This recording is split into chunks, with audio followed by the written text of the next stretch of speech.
Joining us now is Congressman Keith Rothfus. He serves on the House Judiciary Committee and the House Committee on Financial Services. He was at the testimony of Rosenstein and Christopher Wray, the FBI director, today as well. Congressman, great to have you with us.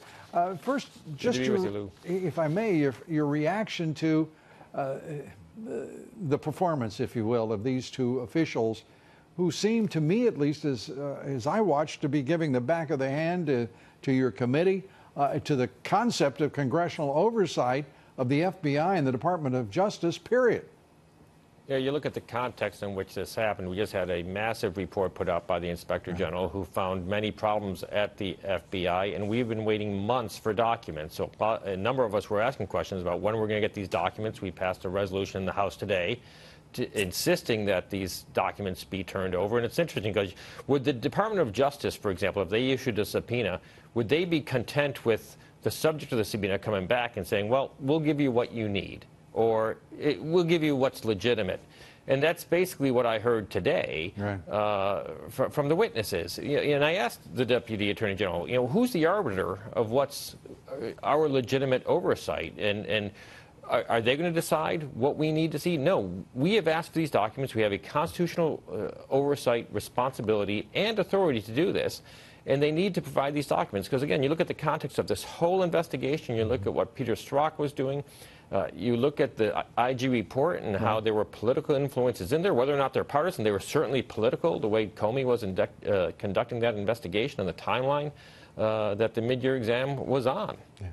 In support of all that you're saying, one of the things that struck me as I went through those emails, and not all of them certainly, I mean, you're talking about 60,000 emails in total, particularly between Page and Strzok, and there's not one in which somebody is talking about either love or lust, or there's no foundation at all for this business about they were lovers.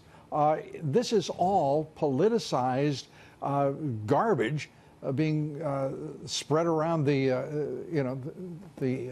internet by these two and through the channels of the FBI and the Department of Justice, and nobody knew what was going on. Are you kidding me?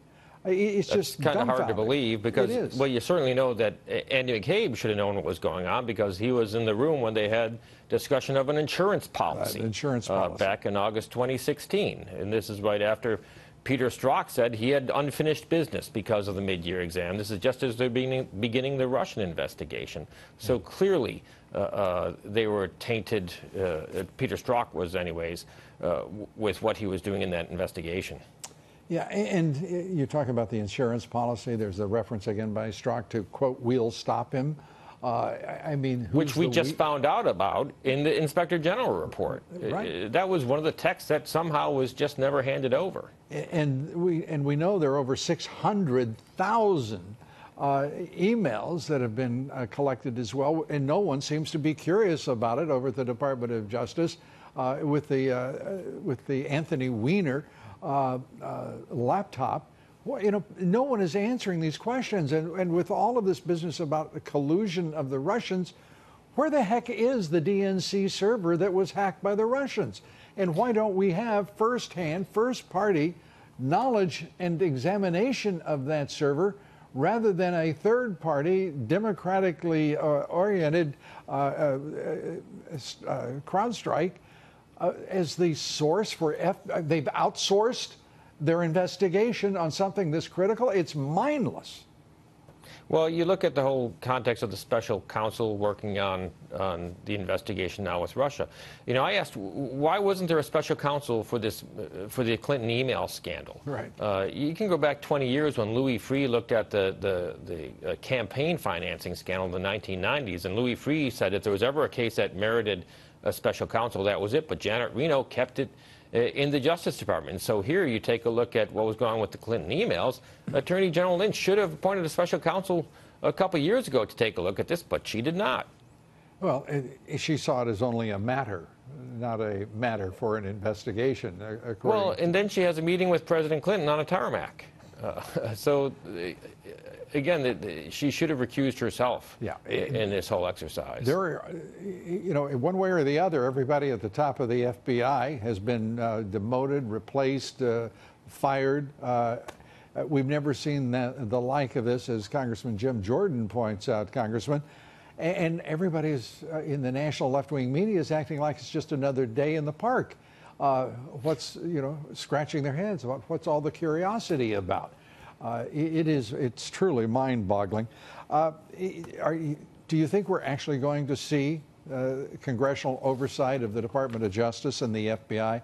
Because frankly, your leadership hasn't shown a propensity for great courage or principle on this matter. Well, the leadership brought today to the floor the resolution that we passed, and they will have 7 days, the Department of Justice, to turn over the documents we've been asking for. Then we got to start looking at contempt proceedings.